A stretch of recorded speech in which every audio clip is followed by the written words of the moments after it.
నా ఊహ కందని నీ ప్రేమ ఎన్నడూ మరువని ప్రేమ, శాశ్వతమైనది నీ ప్రేమ, ఎన్నడూ విడువని ప్రేమ. తల్లి నిన్ను మరచిన, తండ్రి నిన్ను విడచిన, బంధువులు స్నేహితులు త్రోసివేసిన, నీవు ఏ స్థితిలో ఉన్నా, ఎలాంటి వాడివైనా, నీ ఉన్న స్థితిలోనే నిన్ను నిండుగా ప్రేమించి రక్షించి ఆదరించే ప్రేమ దైవ ప్రేమ. అదే శాశ్వత ప్రేమ. నీ ప్రేమ ఎల్లలేని ఆ ప్రేమ.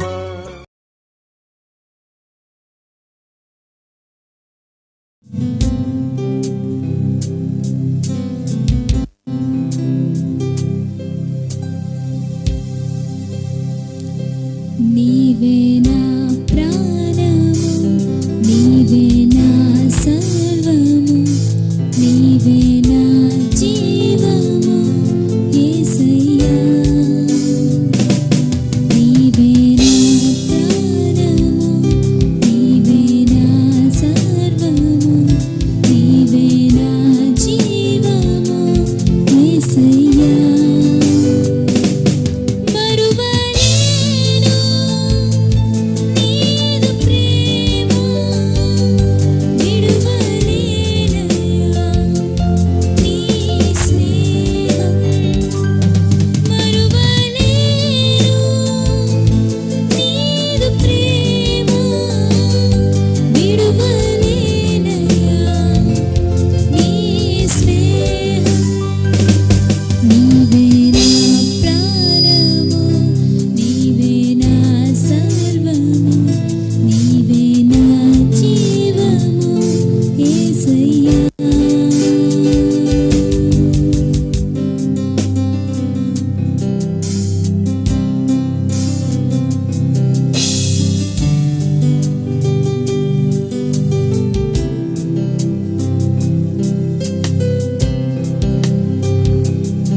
అపోస్తుడైన పౌలు ఎఫెసీయులకు రాసిన పత్రిక 1వ అధ్యాయము 7వ వచనం. దేవుని కృపా ఆదైశ్వర్యమును బట్టి ఆ ప్రియుని యందు ఆయన రక్తం వలన మనకు విమోచనము, అనగా మన అపరాధములకు క్షమాపణ కలిగి ఉన్నది. సిలువ విలువ అనే అంశము గురించి మొదటి భాగంలో యేసు ప్రభువారు సిలువను అధిరోహించడానికి ముందు సిలువ శాపమునకు సాదృశ్యముగాను, శిక్షకు సాదృశ్యముగాను, అవమానమునకు సాదృశ్యముగాను, శ్రమకు లేదా దాస్యమునకు సాదృశ్యముగా ఉన్నట్లుగా దేవుని యొక్క లేఖన భాగములో మనం చూసి ఉన్నాం. యేసు ప్రభువారు సిలువను మోసి ఆ సిలువలో మరణించడం ద్వారా సిలువ యొక్క విలువ అత్యంత ఉన్నత స్థాయిలో ఉన్నదని మరికొన్ని లేఖన భాగములలో మనం ఇప్పుడు చూద్దాం. ప్రపంచంలో అత్యధికముగా ఉత్పత్తి చేయబడుచున్న చిహ్నముగా సిలువ గుర్తును మనం గమనించవచ్చు. అంత మాత్రమే కాదు కానీ ప్రపంచంలో అత్యధిక మనుష్యులు ధరించుచున్న ఆభరణముల్లో కానీ, అలంకార వస్తువుల్లో కానీ, పుస్తకముల మీద కానీ ఈ సిలువ గుర్తును అత్యధికముగా ముద్రించి వినియోగించుట మనం గమనిస్తూ ఉన్నాం. ప్రపంచ దేశాలలో సుమారుగా 40 దేశాలు వారి యొక్క జాతీయ పతాకములపై ఈ సిలువ గుర్తును ముద్రించినట్లుగా మనం చూస్తూ ఉన్నాం. సిలువ శిక్ష అనేది అత్యంత హేయమైన నేరము చేసినటువంటి వారికి విధించే శిక్షగాను, దైవదూషణ లేదా దేశద్రోహము అనే మరణకరమైన నేరములు చేసిన వారికి ఇట్టి శిక్షలు అమలు చేయడం అప్పట్లో పరిపాటిగా ఉండేదని క్రీస్తు ప్రభువారు సిలువకు అప్పగించబడడానికి ముందుగా కూడా పాత నిబంధన గ్రంథములో ఉన్న లేఖన భాగమును కూడా మనం పరిశీలించాం. అయితే క్రీస్తు ప్రభువారు సిలువను మోసి ఆ సిలువలో వేలాడి తన పవిత్రమైన పరిశుద్ధమైన రక్తమును కార్చడం ద్వారా ఆ సిలువ విలువ పెరిగి నేటి విశ్వాసులకు సిలువే ఆధారమై సిలువ వైపు చూస్తూ సిలువను మోస్తూ క్రీస్తును వెంబడించాలని క్రీస్తు సంఘములు బోధించబడి ఉన్నవి.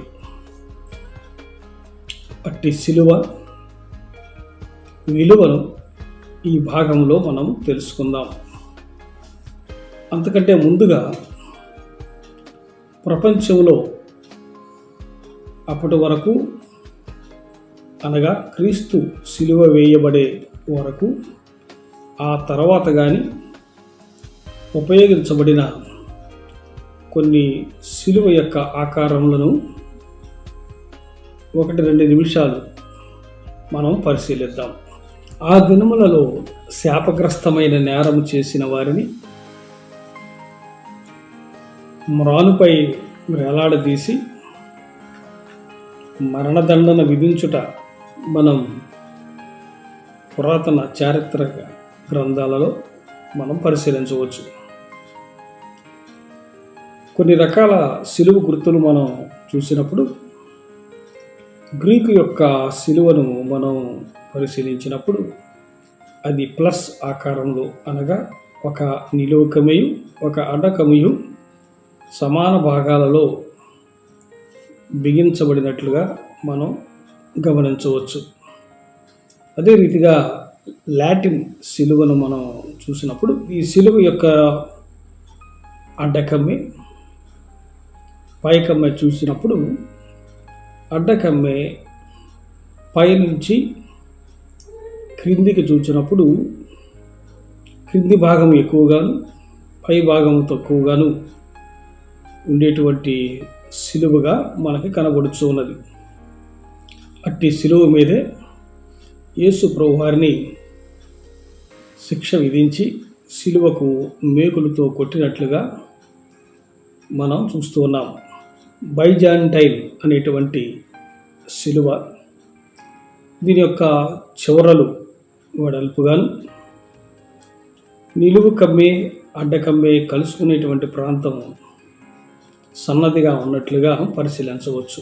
అదే రీతిగా తూర్పు ఫ్రాన్స్ దేశాలలో 3 కమ్మిలు ఉన్నటువంటి సిలువను ఉపయోగించినట్లుగాను, లారెన్ సిలువ రూపాన్ని మనం పరిశీలించినప్పుడు 1 నిలువు కమ్మె 2 అడ్డకమ్ములు ఉన్నట్లుగాను, అలాగే పాపెల్ అనేటువంటి సిలువ ఆకారం మనం పరిశీలించినప్పుడు పై భాగంలో 3 అడ్డకమ్ములు ఉన్నట్లుగా, అలాగే సలీం అనేటువంటి సిలువ ఆకారము పైన 1 అడ్డకమ్మె, మధ్యలో 1 పెద్ద అడ్డకమ్మె, క్రింది భాగంలో 1 అడ్డకమ్మె, అనగా నిలువు కమ్మెకు 3 సమాన భాగములలో 3 అడ్డకమ్మెలు ఉన్నట్లుగాను, అలాగే పేతురును వేసినటువంటి సిలువను మనం పరిశీలించినప్పుడు పేతురును తలకిందులుగా సిలువ వేయడం వల్ల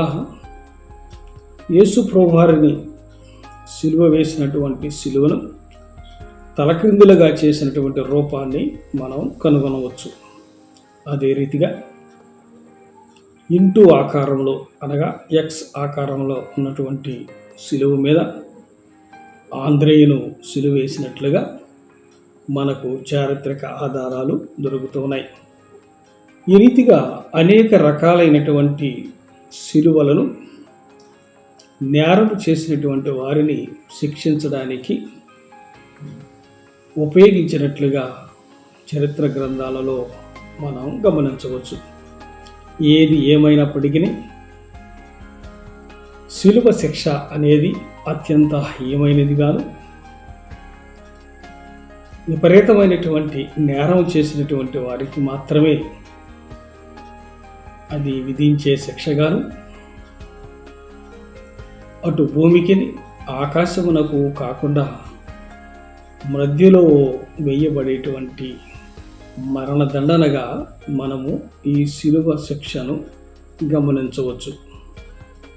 యేసు ప్రభువారు శిలువను అధిరోహించడానికి ముందుగా శాపమునకును, శిక్షకును లేదా దండనకును, అవమానమునకును, శ్రమకును, దాస్యమునకు సాదృశ్యముగా ఉన్న ఈ శిలువ క్రీస్తు ప్రభువారు ఆ శిలువను మోసి ఆ శిలువను అధిరోహించి ఆ శిలువ మీద తన పవిత్రమైన రక్తమును కార్చడం ద్వారా ఆ శిలువ యొక్క విలువ మారిన విధమును మనం పరిశీలించుచూ ఉన్నాం.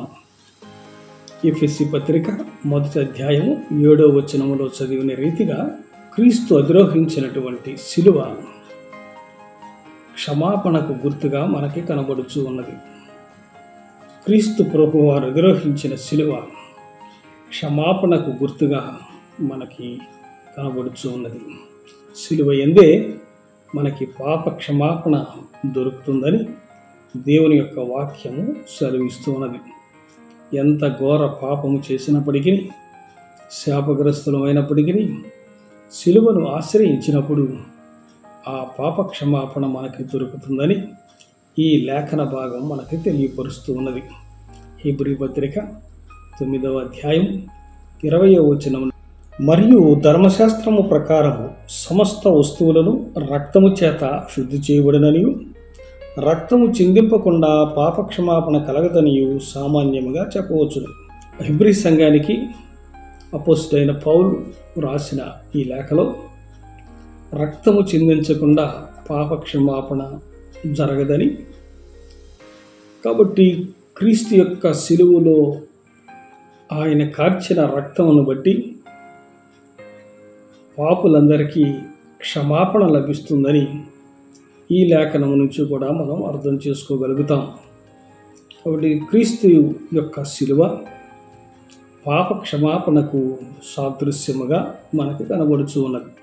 లోకాసు వార్త 23వ అధ్యాయము 41వ వచనం, మనకైతే ఇది న్యాయమే, మనము చేసిన వాటికి తగిన ఫలము పొందుచున్నాము కానీ ఈయన ఏ తప్పిదము చేయలేదని చెప్పి అనే మాటను మనం ఇక్కడ పరిశీలించినప్పుడు సిలువు మీద ఉన్నటువంటి రెండవ దొంగ సిలువు మీద పశ్చాత్తాపడినట్లుగా మనం చూస్తూ ఉన్నాం.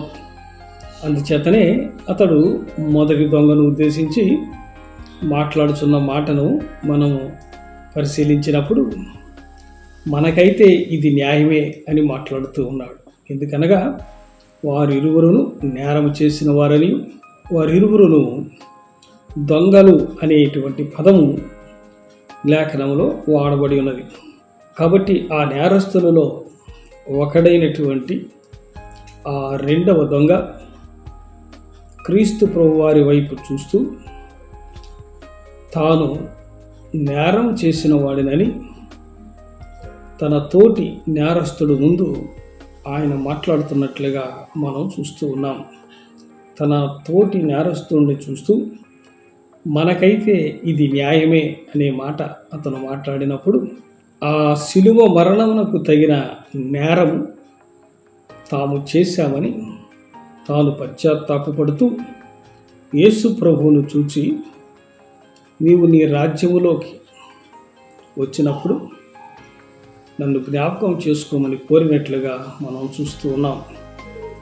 శిలువను చూచినప్పుడు దొంగకు కలిగిన పశ్చాత్తాపము ఈ దినములలో విశ్వాసులమైన మనము పశ్చాత్తాపడినప్పుడు పాప క్షమాపణ పొందగలమని, శిలువ పశ్చాత్తాపానికి సాదృశ్యముగా ఉన్నదని ఈ లేఖన భాగంలో మనం కనుగొనవచ్చు. మత్తయి సువార్త 20వ అధ్యాయము 28వ వచనం. అలాగే మనిషి కుమారుడు పరిచారము చేయించుకున్నటకు రాలేదు గాని పరిచారము చేయుటకును అనేకులకు ప్రతిగా విమోచన క్రయధనముగా తన ప్రాణమునిచ్చుటకు వచ్చానని చెప్పాను. ఈ మాటలు యేసు ప్రభువారు స్వయముగా తెలియజేసిన మాటలుగా మనం చూస్తూ ఉన్నాం. ఆయన తన ప్రాణమును విమోచన క్రయధనముగా అర్పించుటకు వచ్చెనని స్వయముగా ప్రభువారే మనకి తెలియపరిచినారు. అనగా తన ప్రాణ త్యాగమును ఈ లోకము యొక్క రక్షణ కొరకు జరిగించడానికి ఆయన సమర్పించినట్లుగా ఈ లేఖన భాగం యొక్క అర్థమును మనం పరిశీలించవచ్చు. యేసు ప్రభువారు స్వయంగా చెప్పిన విధానాన్ని బట్టి ఆ శిలువలో ఆయన చేసిన ఆ త్యాగమునకు గుర్తుగా ఈ శిలువ మనకు సాదృశ్యముగా కనబడుచు ఉన్నది. కాబట్టి శిలువ క్షమాపణకు సాదృశ్యముగా, శిలువ పశ్చాత్తాపానికి సాదృశ్యముగాను, శిలువ త్యాగమునకు సాదృశ్యముగాను మనం చూస్తూ ఉన్నాం. ఫిలిప్పీ పత్రిక 2వ అధ్యాయము 8వ వచనం మనం పరిశీలించినప్పుడు శిలువ విధేయతకు సాదృశ్యముగా కనబడుతున్నదని పౌలు ఉదాహరించినట్లు మనం చూడవచ్చు. కాబట్టి శిలువ విధేయతకు సాదృశ్యముగా ఉన్నది. ఈ లోక రక్షణార్థం దేవుని చిత్తమును నెరవేర్చడానికి ఈ లోకానికి పంపబడిన క్రీస్తు ప్రభుల వారు తాను శిలువ మరణము పొందునంత విధేయత తండ్రికి చూపించినట్లుగా ఈ వాక్యాన్ని మనం అర్థం చేసుకున్నప్పుడు శిలువ విధేయతకు సాదృశ్యముగా మనకి కనబడుచు ఉన్నది. 1 కొరింథీ పత్రిక 1వ అధ్యాయం 18వ వచనం. శిలువను గూర్చిన వార్త నశించుచున్న వారికి వెర్రితనము గాని రక్షించబడుచున్న మనకు దేవుని శక్తి. కాబట్టి శిలువ దేవుని శక్తికి సాదృశ్యముగా మనకి కనబడుచు ఉన్నది. నశించుకుపోచున్న వారికి శిలువ వెర్రితనముగా కనపడవచ్చును కానీ రక్షించబడుచున్నటువంటి మనకు అది దేవుని శక్తి అయి ఉన్నదని అపోస్తలుడైన పౌలు కొరింథీ సంఘానికి తెలియపరుస్తూ ఉన్నాడు. ఈ రోజున క్రీస్తు ప్రభువుని, క్రీస్తు ప్రభువారి యొక్క శిలువను చూచి మొదటి దొంగ వలె ఎగతాళి చేసేటువంటి వారు, హేళనగా మాట్లాడేటువంటి వారు అనేకలు ఉన్నప్పటికీ ఆ శిలువ దేవుని శక్తి అని క్రీస్తునందు విశ్వాసం ఉంచిన మనము అర్థం చేసుకోగలుగుతూ ఉన్నాం. శిలువ మీద మొదటి దొంగ కూడా యేసు ప్రభువు వారిని చూచి అదే రీతిగా హేళనగా మాట్లాడినప్పటికీ ఆ సిలువలో దేవుని శక్తిని చూచిన రెండవ దొంగ రక్షించబడినట్లుగా మనం లేఖనములో అర్థం చేసుకోగలుగుతాం. అనగా సిలువ క్షమాపణకు సాదృశ్యముగాను, సిలువ పశ్చాత్తాపానికి సాదృశ్యముగాను, సిలువ త్యాగమునకు సాదృశ్యముగాను, సిలువ విధేయతకు సాదృశ్యముగాను, సిలువ జయమునకు సాదృశ్యముగాను మనం గమనిస్తూ ఉన్నాం.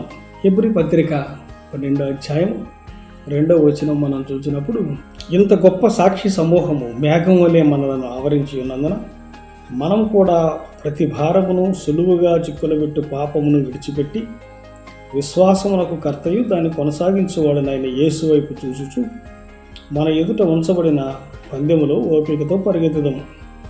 ఆయన తన ఎదుట ఉంచబడిన ఆనందము కొరకై అవమానమును నిర్లక్ష్యపెట్టి సిలువను సహించి దేవుని సింహాసనము యొక్క కుడి పార్శ్వమున ఆసీనుడై ఉన్నాడు. ఈ 2వ వచనం చివరి భాగంలో ఆయన సిలువను సహించి అనే పదం మనం చూస్తూ ఉన్నాం. నిజంగా సిలువ భారమైనటువంటి సిలువ, ఆ సిలువ మీద మరణించడం అంటే, ఆ సిలువ శిక్షకు గురి కావడం అంటే ఒక వ్యక్తిలో ఎంత సహనం ఉండాలో మనం ఆలోచన చేసుకోవచ్చు. నేరం చేసిన వారికి అది తగిన శిక్షే కానీ ఏ నేరము లేదని రోమా గవర్నర్ అయినటువంటి పిలాతు చేత తీర్పు చెప్పబడినటువంటి క్రీస్తు ప్రభువారు ఆయన కేవలం మన కొరకు ఆ సిలువను సహించినట్లుగా మనం చూస్తూ ఉన్నాం.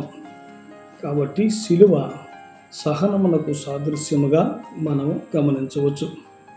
ఎఫెసీ పత్రిక 2వ అధ్యాయం 16వ వచనం, తన సిలువ వలన ద్వేషమును సంహరించి దాని ద్వారా ఇద్దరిని ఏకశరీరముగా చేసి దేవునితో సమాధానపరచవలెనని ఎలాగూ చేసెను గనుక ఆయనే మనకు సమాధానకారకుడై ఉన్నాడు.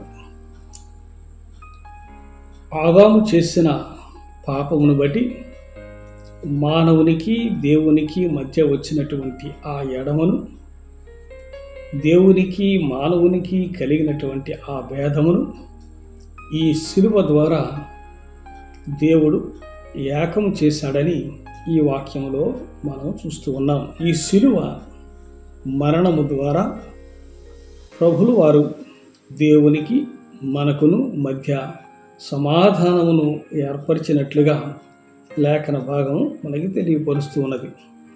కొలస్సీ పత్రిక 1వ అధ్యాయం 19-20 వచనాలలో, ఆయన యందు సర్వసంపూర్ణత నివసింపవలెననియు ఆయన శిలువ రక్తము చేత సంధి చేసి ఆయన ద్వారా సమస్తమును, అవి భూలోకమందున్నవైనను పరలోకమందున్నవైనను, వాటన్నిటినీ ఆయన ద్వారా తనతో సమాధానపరుచుకొనవలెనని తండ్రి అభిష్టమాయను. ఈ మాట మనం గమనించినప్పుడు సిలువ సమాధానమునకు సాదృశ్యముగా మనము గమనించుకోగలుగుతాం. సిలువ సహనమునకును సమాధానమునకును సాదృశ్యముగా ఉన్నదని లేఖన భాగములలో మనం చూస్తున్నాం. అలాగే 1 యోహాను పత్రిక 4వ అధ్యాయం 10వ వచనం, మనము దేవుని ప్రేమించుదమని కాదు, తానే మనలను ప్రేమించి మన పాపములకు ప్రాయశ్చిత్తమై ఉండుటకు తన కుమారుని పంపెను. ఇందులో ప్రేమ ఉన్నది.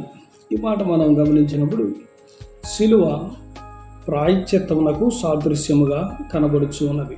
ఎందుకనగా పాపమునకు ప్రాయశ్చిత్తము జరిగించవలెనని, రక్త ప్రోక్షణ లేకుండా పాపం యొక్క ప్రాయశ్చిత్తము జరగదనియు, ప్రాయశ్చిత్త బలి ద్వారా మాత్రమే ఒకడు పవిత్రుడు కాగలడని గ్రంథములనియు ఘోషించుచూ ఉండగా, క్రీస్తు ప్రభువారి యొక్క పవిత్రమైన రక్తము ఆ సిలువలో కార్చడం ద్వారా మానవులందరికీ ప్రాయశ్చిత్తము లభించిందని ఈ వాక్యమును బట్టి మనం గమనించవచ్చు. కాబట్టి సిలువ ప్రాయశ్చిత్తమునకు సాదృశ్యముగా ఉన్నట్లు దేవుని యొక్క వాక్యంలో మనం చూస్తూ ఉన్నాం.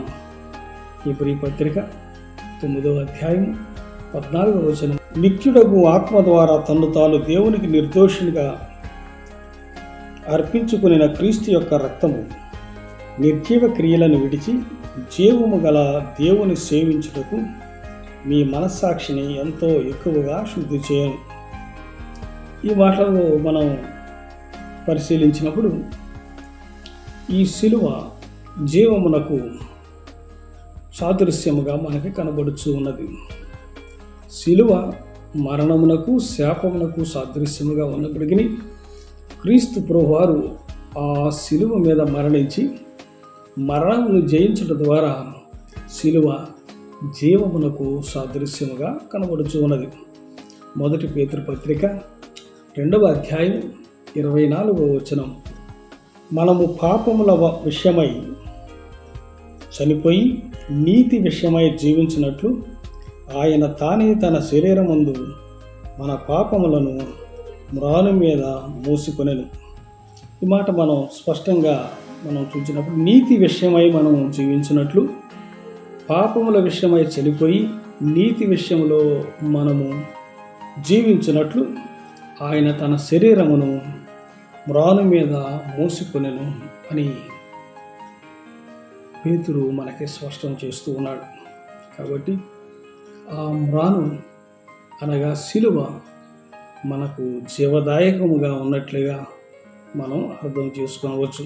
కొలస్సీ పత్రిక 2వ అధ్యాయం 15వ వచనములో, మీరు మృతులై ఉండగా దేవుడు రాతపూర్వకమైన ఆజ్ఞల వలన మన మీద రుణముగాను మనకు విరోధముగాను ఉండిన పత్రమును మేకులతో సిలువకు కొట్టి దాని మీద చీవరాతను తుడిచివేసి మనకు అడ్డము లేకుండా దానిని ఎత్తివేసి మన అపరాధములన్నిటినీ క్షమించి ఆయనతో కూడా మిమ్మును జీవింపచేశాను. కాబట్టి ఈ వాక్యమును కూడా మనం పరిశీలించినప్పుడు శిలువ మనకి జీవముగా సాదృశ్యముగా కనబడుచు ఉన్నది.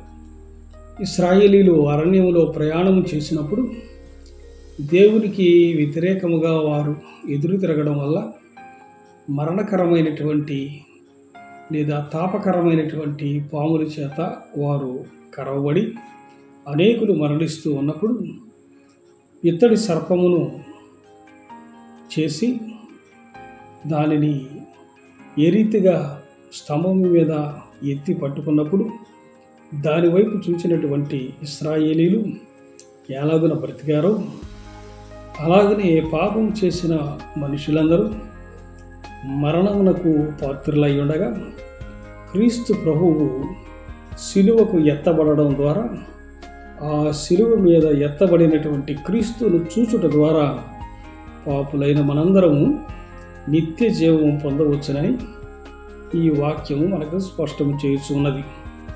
ఈ విషయాలన్నీ మనం పరిశీలించినప్పుడు శాపగ్రస్తమైనటువంటి శిలువ శిక్షకు దండనకు సాదృశ్యముగా ఉన్నటువంటి శిలువ అవమానమునకు శ్రమకు దాస్యమునకు సాదృశ్యముగా ఉన్నటువంటి విలువలేనటువంటి శిలువ క్రీస్తు ప్రభువుల వారు ఆ శిలువను మోసి శిలువ మీద రక్తాన్ని కార్చి దాని ద్వారా మనకు ఆయన క్షమాపణను పశ్చాత్తాపమును త్యాగమును విధేయతను చూపించడం ద్వారా ఆయన దేవునికి మనకి మధ్య సంధిని చేసి సమాధానపరిచి మరణమును జయించి ఆయన తన ప్రాణమును మన కొరకు ప్రాయశ్చిత్త బలిగా చేసి ఆయన మనకి నిత్య జీవం ఇచ్చాడని మనం గమనించవచ్చు. రోమాపత్రిక 6వ అధ్యాయం 6వ, ఏమనగా మనం ఇంకనూ పాపమునకు దాసులము కాకుండుటకు పాప శరీరము నిరర్థకమగునట్లు మన ప్రాచీన స్వభావమును ఆయనతో కూడా సిలివేయబడినని ఎరుగుదుము. అలాగే హెబ్రీ పత్రిక 2వ అధ్యాయం 15వ వచనం, కాబట్టి ఆ పిల్లలు రక్తమాంసములు గలవారైనందున ఆ ప్రకారమే మరణము యొక్క బలము గలవానిని అనగా అపవాదిని మరణము ద్వారా నశింపు చేయుటకును జీవితకాలమంతయు మరణ భయము చేత దాస్యమునకు లోబడిన వారిని విడిపించుటకును అనే పదం మనం గమనిస్తూ ఉన్నాం. కాబట్టి శిలువ విడుదలకు విమోచనకు సాదృశ్యముగా ఉన్నదని మనం గమనిస్తూ ఉన్నాం.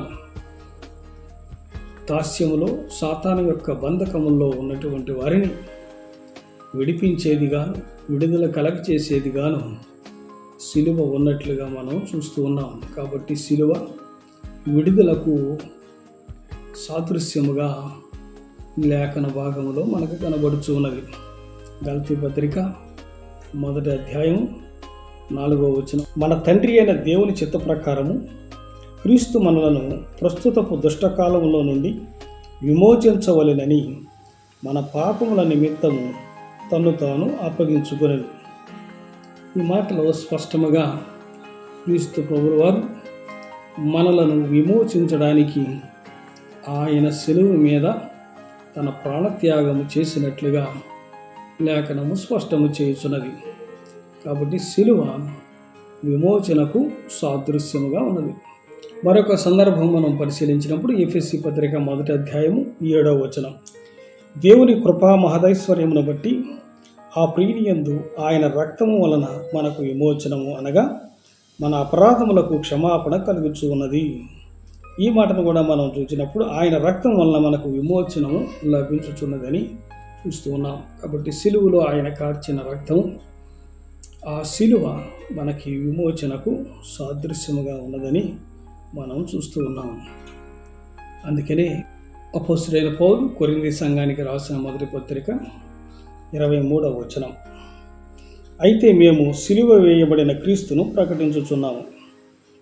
ఆయన యూదులకు ఆటంకముగాను అన్ని జనులకు వెర్రితనముగాను ఉన్నాడు. కానీ యూదులకేమి గ్రీసు దేశస్థులకేమి పిలువబడిన వారికి క్రీస్తు దేవుని శక్తియు దేవుని జ్ఞానమై ఉన్నాడు. ఈ మాట మనం పరిశీలించినప్పుడు మేము సిలువ వేయబడిన క్రీస్తును ప్రకటిస్తున్నాము అని చెప్తూ ఉన్నాడు. అనగా సిలువ యందు పౌలు గారు తన అతిశయాన్ని కనపరుస్తూ ఉన్నాడు.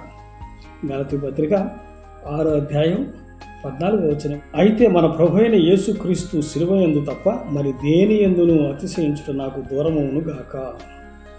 ఈ మాటను బట్టి మనం పరిశీలించినప్పుడు సిలువ వేయబడిన క్రీస్తును ప్రకటించడానికి మనం ఈ రోజున అతిశయిస్తూ ఉన్నాం. క్రీస్తు మన ప్రభు అని చెప్పుకోవడానికి, సిలువ ద్వారా మనకి రక్షణ లభిస్తుందని చెప్పడానికి ఏమాత్రం సంకోచము లేకుండా ఈ రోజున మనం మాట్లాడగలుగుతున్నాం. అంటే సిలువ క్షమాపణకు గుర్తుగాను, సిలువ పశ్చాత్తాపానికి గుర్తుగాను, త్యాగమునకు గుర్తుగాను, ప్రాయశ్చిత్తమునకు గుర్తుగాను, సమాధానమునకు గుర్తుగాను, సంధి చేయడానికి గుర్తుగాను, సమాధానమునకు గుర్తుగాను, త్యాగమునకు గుర్తుగాను, జీవమునకు గుర్తుగాను, దేవుని శక్తికి గుర్తుగాను, విమోచనకు గుర్తుగాను, విడుదలకు గుర్తుగాను, జయోత్సాహమునకు గుర్తుగాను, చివరికి మన రక్షణ గుర్తుగా సిలువ మనకి కనబడుచు ఉన్నది. అందువలనే సిలువ అత్యంత విలువైనదిగా ఈ రోజున మనం దానిని మోయడానికి, సిలువను ప్రకటించడానికి ఏమాత్రము సిగ్గుపడకుండా క్రీస్తు ప్రభు వారిని మనం ప్రకటిస్తూ ఉన్నాం. చివరిగా మత్తయి సువార్త 10వ అధ్యాయం 37-38 వచనాలు, తండ్రినైనను తల్లినైనను నాకంటే ఎక్కువగా ప్రేమించువాడు నాకు పాత్రుడు కాడు, కుమారునైనను కుమార్తెనైనను నాకంటే ఎక్కువగా ప్రేమించువాడు నాకు పాత్రుడు కాడు, తన సిలువను ఎత్తుకొని వెంబడింపని వాడు నాకు పాత్రుడు కాడు.